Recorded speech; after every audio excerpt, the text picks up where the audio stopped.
Wicked for Good, the second act of the Broadway musical, and this movie, give you some context before I talk about the movie. I'd never seen the Broadway production. I really enjoyed part one. I bought the book right after watching part one. I have only read the first 100 pages, still wanting to read this book, but whatever reason, even though I enjoy reading the first 100 pages, I didn't finish it.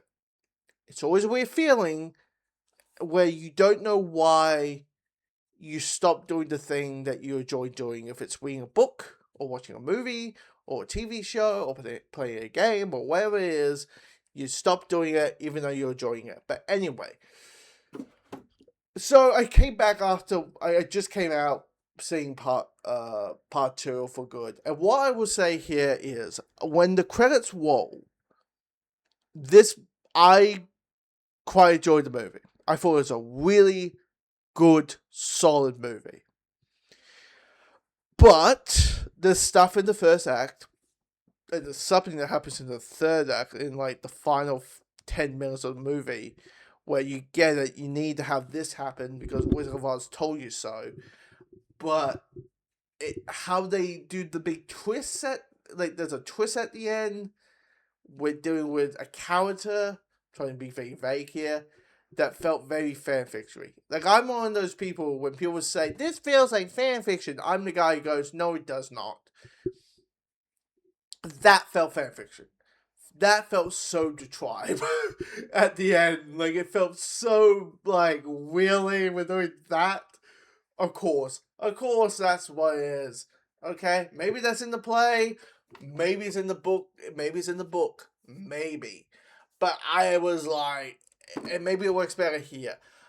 But in the context of this movie, that felt contrived as hell. But the big reveal at the third act. Anyway, that doesn't involve any of the characters who transform into other characters. Just want to be vague here. But most of the problems I have with this movie happens in the first act, where there's stuff doing with Nessa, her character and her actions felt so clunky and rushed and with no fluidity with her as a character. I get it, they're trying to make her this person who really, really, really wants things to go back to the back. She wants the glory days back. She wants to go back to the days where everyone was friends and everybody got along and there was no issues left, right, and center. So she's doing all these unnecessary actions to try and make that happen. And so she's making unquestionable choices. But the problem is there's no fluidity. So when she does the thing that she does, it just felt look, that transformation scene works pretty well as a horror movie. That transformation of a horror movie of a person who looks like us turning into spoiler alert. It works there, but how we get there was just boom, boom, boom, boom, boom, boom, boom, boom, boom. And it's come on, just slow down. You need a couple extra pages. You don't need to watch. Look, the first movie was nearly 2.5 hours long. You could easily had an extra 2 minutes, just so you can add some fluidity into that. But when the character becomes the character, I'm shit. That's the way to go. And show the whole of it in a very family friendly way, as much as you can. I mean, there's another one that happens in at the end of the second act of the film, and that one's darker. That one's even bleaker. And they find a way to like showcase it, show that transformation without it going completely like horror movie route. Like try and go for a horror movie route with another character turning into another character. Without hitting spoilers. Because once again, not everyone's seen the movie, and not many people have seen the musical on stage or read this. Okay, like I try to be very vague with spoilers of character A turning into character B's kind of situations. But if you know, you know. If you figured it out, you figured it out. But anyway, um, but that how they handle that. And plus, I mean, the song "No Good Deed" pretty well put together. I was like, holy crap, this is a good, like, get ready for the third act song, the big fuck you. So that's basically what it is. No Good Deed is the, Alpha was saying, hey, you want the Wicked Witch? Here you come. Here you go. Here's the Wicked Witch. And I'm going to be as evil as I could possibly be. Because of the actions that happen with the other characters. But going back to the first act, there's scenes in it that I could easily say cut. You could easily cut the scene where Glinda is a child. Again, you want to get the message to the audience that Glinda, ever since she was a child, that she always wanted to put on a smile. She always wants to be she wants to be popular, and doesn't want to rock the boat, and she always wants to be Switzerland, and how because of now the actions of Wicked and of course the Wizard of Oz take place because of her actions and stuff like that. But I felt like the movie had this one and the events that happens in this film showcase that as well, so you can easily cut that out. There's a joke that happens like a couple minutes before that scene. I felt like you could trim that, the whole Galinda geeking out that she can make bubbles. Okay. So there's that. I like the world building in the first act. Just give you a sense of like, this is what Oz is, and with the animals and your animal situation and stuff like that. I thought they handled that pretty well. But the moment Galinda and Alpha finally shared the screen together, the movie finds its momentum. The movie kind of showcases that the two of them are the anchors of the movie, of this story, and the two of them together are the anchors. So them being apart, finally the movie finds its footing.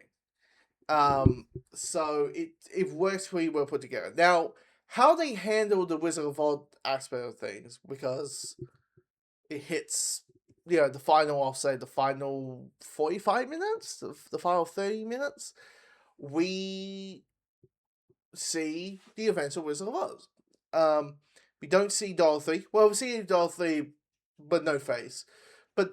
And there's some really interesting filmmaking techniques that they do to make sure that we don't see Dorothy's face, but you see but it's her and that whole thing. With POVs and shadows and stuff like that, or characters just yelling into the abyss. Like, let's take off your shoes, with Alpha basically just screaming at Dorothy while she's, crying. So stop your whinging, just get those shoes off and that. This movie is a more emotional movie. As I say, it can be a little bit more bleaker at times. There's some humor in it. I mean, the cat fight itself, that is officially called. The cat fight itself is like mixed with emotion and humor, because the moment Alpha does the Wicked Witch of the West laugh, Galinda starts mocking it and goes like, what did that came from? Like, what the hell did that came from? The hackle. So she starts mocking it. It's like, and so there's a good humor there, But and the songs are really well put together. I mean, no good deeds probably the one I went, holy crap, that's and how they filmed that was pretty good. And also there's a scene between Alpha. There's a love song in the movie. Um, that's pretty good as well. Like the songs are really good. I like the songs in it. And that which is very important for a musical. Very important for a musical that the songs work. And you like the songs. So the songs are good in it. But yeah, I mean, look, if I probably watch Wicked, these two movies back to back, it probably will flow like a flippin' paper trail. Like it would just, it's a scene. It's like a scene where Quantum of Solace, where it just like it works better if you watch it as one big thing, like the whole bloody affair of Kill Bill or something along those lines.